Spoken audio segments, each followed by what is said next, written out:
जय Hind. Gujarati study and education channel में आप सब दोस्तों का हार्दिक स्वागत है। आज हम इस वीडियो में देखने वाले हैं धोरण 9 विषय हिंदी पाठ नंबर 5 है, जिसका नाम है स्वराज की नींव। और उसी पाठ का जो उनके स्वाध्याय के जो सारे प्रश्न दिए हैं, उन स्वाध्याय के सारे प्रश्नों का हम इस वीडियो में संपूर्ण और सही सॉल्यूशन देखने वाले हैं। इस वाली वीडियो को आप अंत तक जरूर देखना। स्टार्ट करते इस वीडियो की। देखिए क्या पहला सवाल है। प्रश्न एक है कि निम्नलिखित प्रश्नों के उत्तर 5-6 वाक्यों में लिखिए।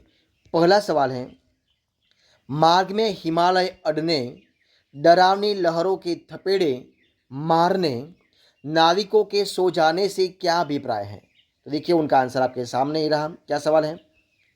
रानी लक्ष्मीबाई को अपनी प्यारी झांसी शत्रुओं के हाथ में चले जाने का दुख है। स्वराज की मंजिल हर बार पास आकर दूर चली जाती है। रानी स्वराज को पास आते हुए देखती है, पर तभी हिमालय जैसी बाधाएं उनके मार्ग में आती हैं। जब वे इन बाधाओं को पार कर सकती है, इन बाधाओं को पार करती है, तो मुसीबतों के महासागर सामने उमड़ जाते हैं। जब वे उन्हें पार करना चाहती हैं, तो देखती है कि नाविक सो रहे हैं। ये नाविक हैं विलास में डूबे हुए उनके साथी सेनापति तात्या, राव साहब, बांदा के नवाब आदि हैं। दूसरा सवाल आपके सामने, रानी लक्ष्मीबाई देश भक्ति की एक अद्भुत मिसाल थी, समझाइए। तो देखिए उनका आंसर आपके सामने ही रहा। क्या आंसर है?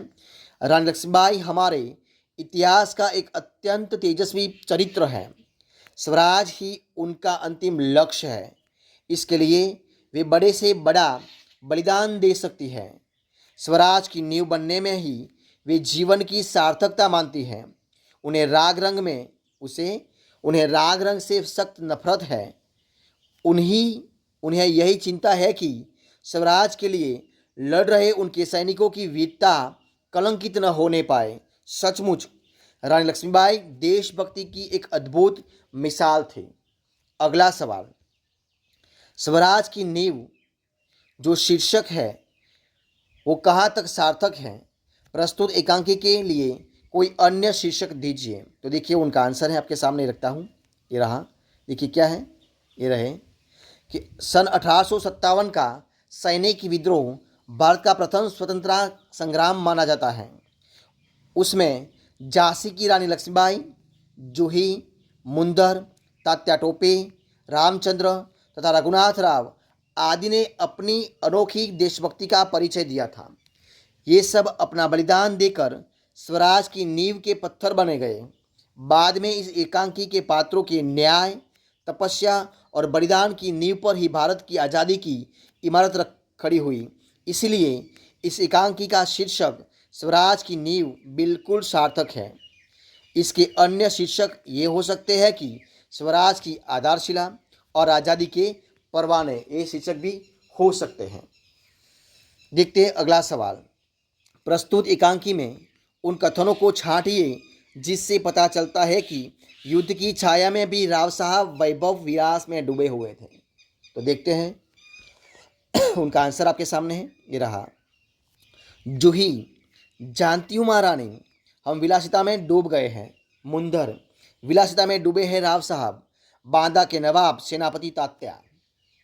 और लक्ष्मीबाई, तो जूही ने उन्हें रोका है। मुंदर, मैं जानती हूँ जब राव साहब के लिए बुलाने इसे आए थे तो इसने उनको बुरी तरह दुत्कार दिया था। अब देखते हैं आगे का सवाल।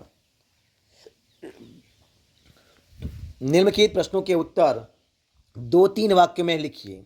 देखिए उनमें पहला सवाल है, बाबा गंगादास ने रानी लक्ष्मीबाई से क्या कहा था?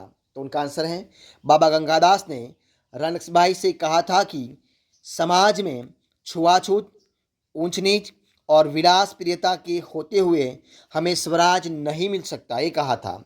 स्वराज केवल सेवा, तपस्या और बलिदान से ही मिल सकता है। दूसरा सवाल, तात्या रानी लक्ष्मीबाई के सामने लज्जित क्या उठे? लज्जित क्या उठे? तो देखिए रानी लक्ष्मीबाई ने तात्या को सरदार कहकर संबोधित किया। रानी के मुंह से अपने लिए यह संबोधन सुनकर तात्या लज्जित हो उठे। अब देखते हैं सवाल नंबर आगे का। निम्नलिखित प्रश्नों के उत्तर एक एक वाक्यों में लिखिए। इनमें पहला सवाल है, देखिए क्या सवाल है। सवाल है कि रानी लक्ष्मीबाई की चिंता का क्या कारण था। तो उनका आंसर है, रानी लक्ष्मीबाई की चिंता का यह कारण था कि बहुत प्रयत्न करने के बाद भी स्वराज उनके हाथ में नहीं आ रहा था। दोस्तों इधर प्रयत्न इस तरफ आएगा, इस तरह, ठीक है। अब देखते हैं आगे का सवाल। रानी लक्ष्मीबाई ने क्या प्रतिज्ञा ली थी, यानी कि क्या प्रतिज्ञा की थी। तो रानी लक्ष्मीबाई ने झांसी को फिर से जीत लेने की प्रतिज्ञा की थी। किससे? अंग्रेजों से। अगला सवाल, जूही सेनापति तात्या का पक्ष क्यों लेती है। तो जूही सेनापति तात्या का पक्ष लेती है क्योंकि वह उससे प्रेम करती है, इसलिए। अगला सवाल, कोष्टक से सही शब्द चुनकर वाक्य पूर्ण कीजिए। देखिए दोस्तों, कोष्टक में 2 शब्द दिए हैं, तो देखिए कौन सा आएगा, आपको लिखना है। स्वराज मिल सकता है केवल सेवा, तपस्या और खाली जगह से, तो बलिदान से, इधर बलिदान आएगा। अगला, महासागर की डरावनी खाली जगह थपेड़े मारने लगती है, तो लहरें हवाएं, तो इधर आएगा लहरें। कौन कहता है कि हम खाली जगह में डूब गए हैं, विलासिता या तपस्या, तो इधर आएगा विलासिता। अब देखते हैं आगे। मैं खाली जगह के लिए नाच सकती हूँ, विजय और स्वराज, तो इधर आएगा स्वराज, ठीक है। अगला, हमारी खाली जगह कलंकित न हो पाए, तो श्रेष्ठा है वीरता, तो वीरता, तो इधर आएगा वीरता। सवाल आगे का है, निम्नलिखित वाक्यों का आशय स्पष्ट कीजिए। तो पहला वाक्य देखिए कौन सा है, स्वराज प्राप्ति से बढ़कर स्वराज की स्थापना के लिए भूमि तैयार करना, स्वराज की नींव का पत्थर बनना। तो उनका आंसर देखिए क्या हो जाएगा, आपके सामने ये रहा। इमारत बनाने के पहले उसके लिए उचित भूमि का चयन किया जाता है, फिर मजबूत नींव रखी जाती है। नींव जितनी मजबूत होगी, इमारत भी उतनी ही मजबूत होगी। इसी तरह स्वराज पाने के लिए देश और समाज में उसके लिए वातावरण तैयार करना जरूरी है। यह वातावरण जनमानस को जगाकर ही तैयार किया जा सकता है। शहीदों के बलिदान जनमानस को आंदोलित करते हैं और लोगों में स्वराज पाने की भावना तीव्र बनती है। कैसी बनती है? तीव्र बनती है। दूसरा पॉइंट है, शंकाएं अविश्वास पैदा करेंगी और उस अविश्वास से उत्पन्न निराशा को दूर करने के लिए पायल की झंकार और भी जनक उठेगी। तो उनका आंसर भी आपके सामने रखते हैं, देखिए क्या हो जाएगा, ये आपके सामने। राव साहब, बादा के नवाब आदि रानी के सहयोगी संकुचित दृष्टि के व्यक्ति थे। वे अपने अपने स्वार्थ के लिए रानी लक्ष्मीबाई से जुड़े थे। उनमें न देश प्रेम था और न एक दूसरे के प्रति विश्वास था। वे एक दूसरे को शंका की दृष्टि से देखते हैं। ऐसे में स्वराज स्थापना की बात उनमें परस्पर अविश्वास बढ़ा सकती थी। अविश्वास उनमें निराशा पैदा करता और फिर उससे उत्पन्न दुख दूर करने के लिए वे राग रंग में डूब जाते थे। देखते हैं आगे। तीसरा पॉइंट, दोष की ठोकर अविश्वास की खाई को और भी चौड़ा कर देती है। तो उनका आंसर क्या हो जाएगा? आंसर हो जाएगा कि दोस्ती में एक दूसरे पर विश्वास होता है। ऐसे में कोई धोखा दे तो दिल को गहरी चोट लगती है। गहरा विश्वास गहरे अविश्वास में बदल जाता है और फिर पहले जैसी दोस्ती नहीं रह सकती। अब देखते हैं आगे का सवाल। प्रश्न 6 है, उदाहरण के अनुसार शब्द बनाइए। उदाहरण है, राज्य प्लस स्व, राज्य स्व वत्ता राज्य, यानी कि स्वराज्य। इस प्रकार राज्य। देश आपके सामने दिए हैं, देश, नाव, भाव, तंत्र, जन, ये सब दिए हैं। तो उनका उत्तर कैसे हो जाएगा? देश तो स्वदेश, आगे स्व लगाना है तो स्वदेश। भाव तो स्ववत्ता भाव स्वभाव। तंत्र तो स्ववत्ता तंत्र स्वतंत्र। इस प्रकार बनाना है सारे शब्द। तो देखिए, जन तो ज्ववत्ता जन, स्ववत्ता जन तो स्वजन। अब देखते हैं प्रश्न आगे। उदाहरण के अनुसार शब्द बनाइए। कैसे?